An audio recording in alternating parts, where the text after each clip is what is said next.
Hey guys, this is yours truly. It is May the 5th, 2024. It's 11:28 p.m. This is New Trains Part 66. Now, this one's going to be slightly different than most of the New Trains installments um, in the fact of the variety of equipment is concerned. Well, pretty much every New Trains installment video has a variety of equipment, but um, the trains that you see here have been sitting out here for probably several months, if not longer than that. Probably not that long, but at least over a month, if not a month and a half. And you guys have seen clips with these trains in it. But yeah, enough with me blabbing. Let's get started. So, update with the HDRDC. This has a keep alive in it now because it used to have shorts sometimes because of the Atlas trucks being installed on here. It's still a little bit of a close fit with between the frame and the top of the wheel. I did mill that out, so there's no shorts there, but I put a keep alive in it anyway, so that's good. And then I actually got another Athearn Blue Box RDC, also New Haven.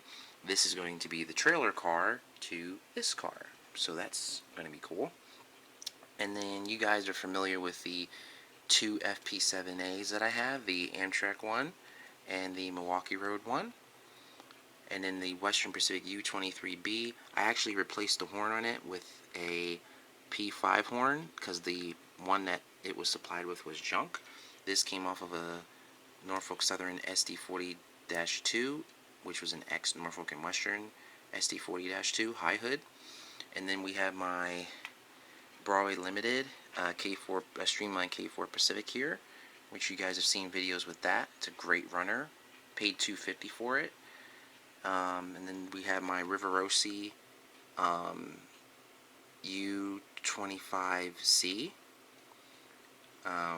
which is here. It's my only U25C that I have, which is cool. What else? Oh, I finally got another Roundhouse ore car, and I had a spare load from my other ore set, so I cut that down and I fit it inside here. And then I got another Mantua Holly sugar car with Kato wheels. I installed those myself. The Japanese trains are my Kai-Hai 80 and 80, Kai-Hai 82 and 80 set, which I still need to get the power car for that. And then you guys remember my Venture Via cars. They're just sitting up here for now. Then there's the Walthers Jeep 9 that was supposedly broken, but I paid $45 for it, but it's actually not broken. It was just a disconnected drive shaft. So that has ESU sound in it, which is cool. And then recently what I got is I got these 5 Western Pacific coal hoppers. These are rotary hoppers because the one end is painted white. These came from the online eBay store called Trainz, Trainz, which a lot of equipment that I bought has come from that store because they have stuff that you really can't find. So, like, you can find it, but if you look anywhere else, you're going to pay a lot. So, for example, my Kai-Hai diesel set here, that came from them. Several locomotives came from them, cars, you name it, it came from them. One of my recent purchases that came from them was this Japanese EMU, which is a Kato unit. I forget what it's called. It's called a... Well, this is what it's called. E40? I think that's what it... Well, it's not obviously an E, but it's called a 40. But yeah, I've always wanted one of these since I was a kid, because my first Kato magazine that my folks got me from Nicholas Smith Trains was the early Kato book. Like, I think it was from 2001, which I still have it, and this particular car was in that brochure. along with the married pair. So there's single cars and there's married pairs. It is DCC ready, and it does have a functioning pantograph. It's a great runner. It kind of reminds me of the MP54s in a way, or it reminds me of the Bridgeport cars that used to operate on the over the Ben Franklin Bridge with the big center doors like that. That's what it kind of reminds me of. But yeah, cool feature is it has the HO commuter couplers, which are fully functional. But yeah, I had to get this. I paid I think I paid $110 for this, and normally these go for $130 to $150 depending on who's selling them. Because yeah, these are and this is a powered unit, you can see right there. And then I got this from Nicholas Smith a while ago. This actually started life as a New York Central caboose. Would you believe someone returned this caboose because on the newer Athearn Ready to Rolls, the railings on the ends here are plastic, and they returned this caboose because one of the railings were broken. So I was like, how much y'all want for it? And the guy was like, how much you want to give? And I said, $20. And they said, okay. So I got this caboose for $20. I bent my own custom metal railings for it, and I labeled it for the Western Oregon, which I'm, still making equipment for that. And this is basically like a rush patch job. So this is one side of the caboose, and then this is the other side. You can see how the patch jobs are completely different, and I like that kind of variety on rolling stock. Update on the chop nose SD9. So the chop nose section is complete. This is an Athearn Blue Box Jeep 38-2 cab, which I modified so that the original clips from the SD9 cab were installed on this, so I could clip this to the frame sill or base of the shell. The issue I was having with this is it was shorting out the decoder, so I put an ESU decoder in here. It shorted out that decoder. I put a Tsunami decoder in here. It shorted out that decoder. So I pretty much shorted out 2 decoders on this thing, and I was trying to troubleshoot why. That's why I removed the motor. But I'm going to see if I can probably put a Genesis motor in here, and that probably will solve the issue. Yeah. So hopefully that'll be up and running soon, because that project's in limbo right now. Continuing on, let's go over to the track here.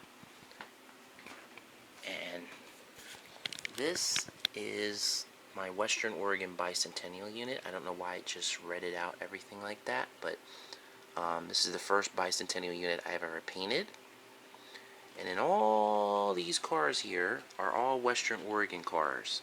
All original Western Oregon. These are cars that I've actually tracked down on eBay. So this one came from Trains. These 4 came from one guy in Wisconsin, I think. This came from another seller. That one came from Trains. These 2 rear box cars here, which are I think it's the cushioned cars, came from another individual. And then this caboose here, I actually custom painted to match the locomotive. This actually started out as a Pennsy caboose, and then I painted it to match the locomotive. So if you guys take a look, it's a matching set. And the paints that I use are Tamiya paints. So all paints that I use are Tamiya, and I never had an issue with using Tamiya. I've had maybe 1 or 2 cases where the paint wasn't good, but for the most part, I never really had an issue with any of the Tamiya paints. Now, jumping back to those decoders, I originally took the decoder that was for the SD9, which was the ESU decoder, and put it in this engine, and it would run great most of the time until it started shorting out. Unfortunately, it shorted out the ESU decoder completely. Then I put a Tsunami 2 decoder in here. Shorted that decoder out. Finally, I got fed up with it. I went to take it to Nicholas Smith Trains in Brumont, PA, and found out they don't fix HO trains anymore. So I ended up taking this engine apart, and I ended up soldering all the wires to the copper contacts on the truck. So there's solder, the wires are completely soldered. There's no plastic tab holding the wire. And I put a generic decoder in this engine that came out of my Allegheny and Western Jeep 40-2. So when I put sound in DCC and that, I kept the decoder and I swapped it in here. Now this engine runs flawlessly with no issues at all. The thing is, I flipped the motor wires. I put the primary where the negative was and the negative where the primary was. So technically speaking, the front is operating long hood forward, which on some Alco RS3s was the front. So it's not totally inaccurate. But yeah, but it does run. Let me just plug it in real quick.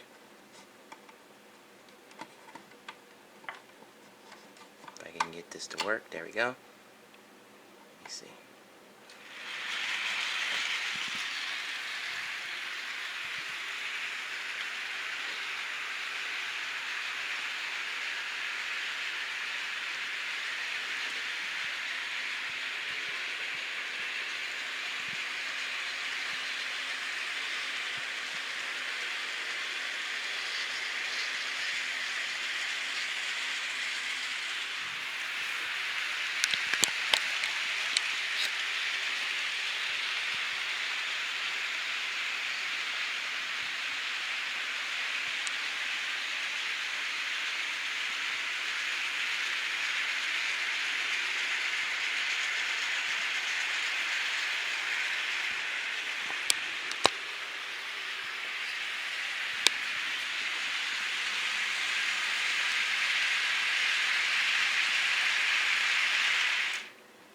But yeah, the decoder doesn't have any type of like speed, coasting feature or anything like that. Once the power is cut, the power is cut.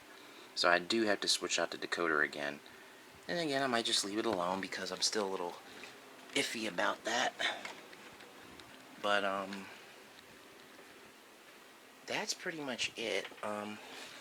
As far as me buying any other trains right now, I'm pretty much putting that on hold because I'm in the process of looking to buy a home, my first home, which means once I get that, I'll finally be able to build my layout.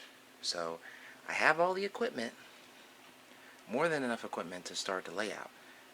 Now I just got to get the house, and once I get the house, then everything will be good. So keep me in your prayers for that, guys. And yeah, I'll have more videos coming soon. I'm probably going to do a special video series with my Japanese equipment because it's pretty unique. What kind of equipment Japanese National Rail had at the time. Or was it Japanese Rail? I think it was JNR before it became JR. I'm pretty sure that's right. If I'm not, please leave that in the comments below. I will be seeing you guys around. So be cool, God bless, and take care. Later.